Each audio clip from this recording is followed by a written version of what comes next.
Bonjour à vous et bienvenue dans cette deuxième partie de notre vidéo sur la culture de la pastèque. Aujourd'hui, ensemble, nous allons parler de l'amendement.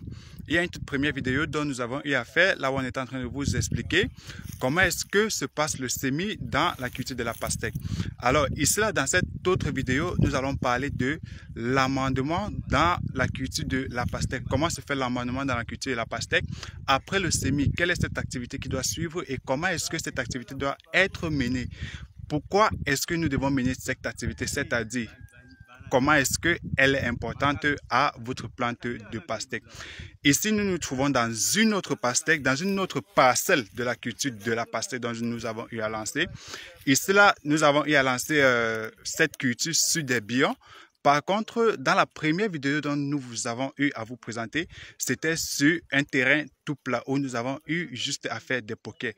Alors, pourquoi cette expérience? Nous avons décidé au fait à mener cette expérience tout simplement parce que nous aimerons partager avec vous quelle est l'importance ou encore quelle est la différence entre lancer sa campagne culturelle de la culture de la pastèque sur des bions et lancer sa campagne sur la culture des pastèques sur un terrain tout plat.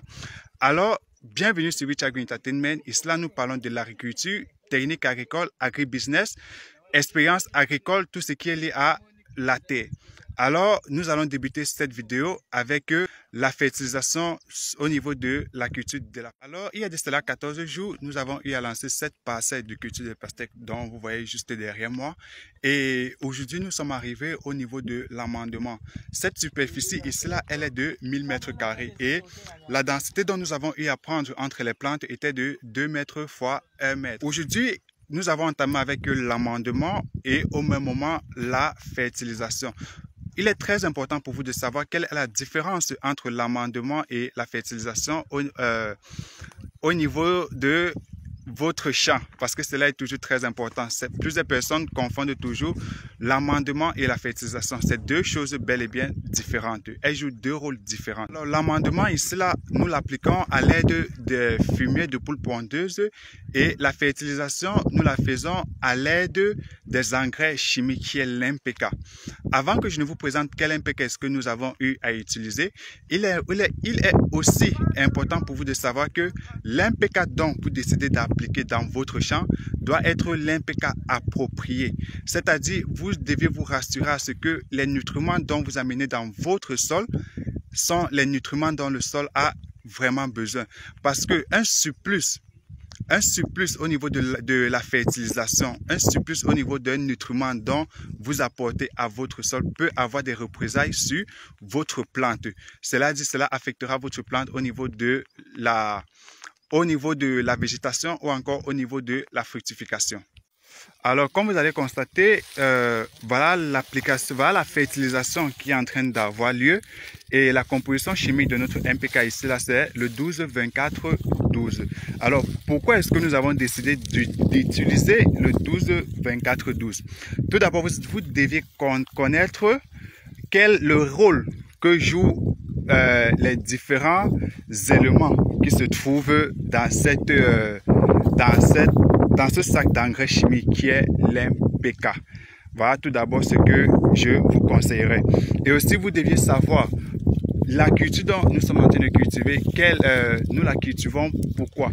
Est-ce que nous la cultivons pour avoir des tubercules? Est-ce que nous la cultivons pour avoir des fruits? Et à quel stade est-ce que nous sommes en train de la cultiver?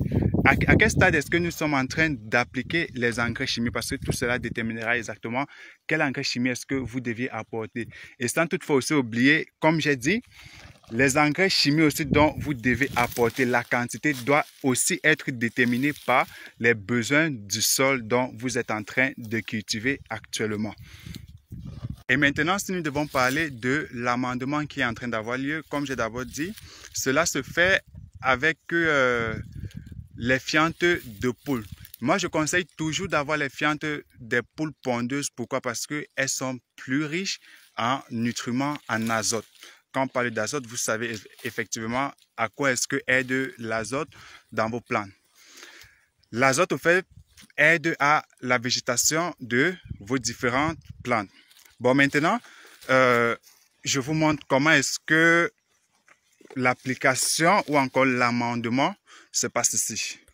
Bon voilà, ici là nous sommes en train de faire l'amendement. Vous allez voir, l'amendement se fait avec tellement de